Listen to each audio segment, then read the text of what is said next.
Hillary Clinton came pretty close to getting elected president last year, and if her repeated intrusions back into the public eye are any indication of future intent, she may try again in 3 years. Joe Biden is running again, it looks like.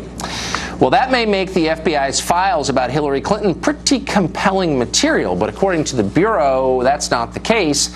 The FBI recently rejected a FOIA, Freedom of Information request, for its files on Hillary Clinton, saying that her privacy rights outweighed any public interest in their release. Ty Clevenger is a lawyer. He filed that FOIA claim. He says the FBI is acting like President Obama is still in charge. Ty Clevenger joins us tonight. Ty, thanks a lot for coming on. Thank you for having me.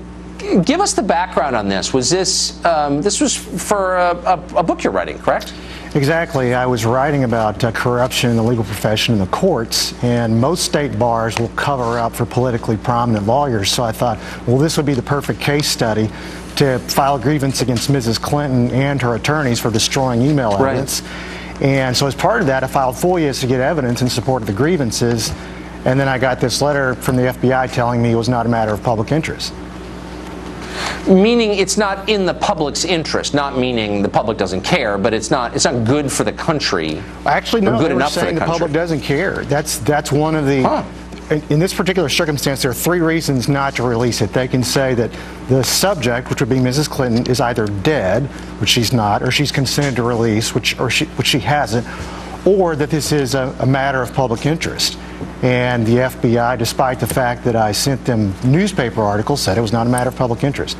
Having said that, though, I think they are changing course. I got an email this afternoon from the Justice Department. I appealed the denial to DOJ, and now DOJ has already granted my request to expedite its response. And the reason that's significant is because my grounds for requesting the expedited response was this was a matter of public interest.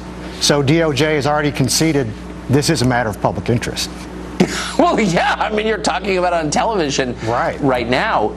It just seems very odd that they could ever make that claim. I mean, of course, by definition, it's of interest. She just ran for president. She's a public figure. And my understanding of the FOIA law was that the government has to have a compelling reason to deny your right to see public documents, correct?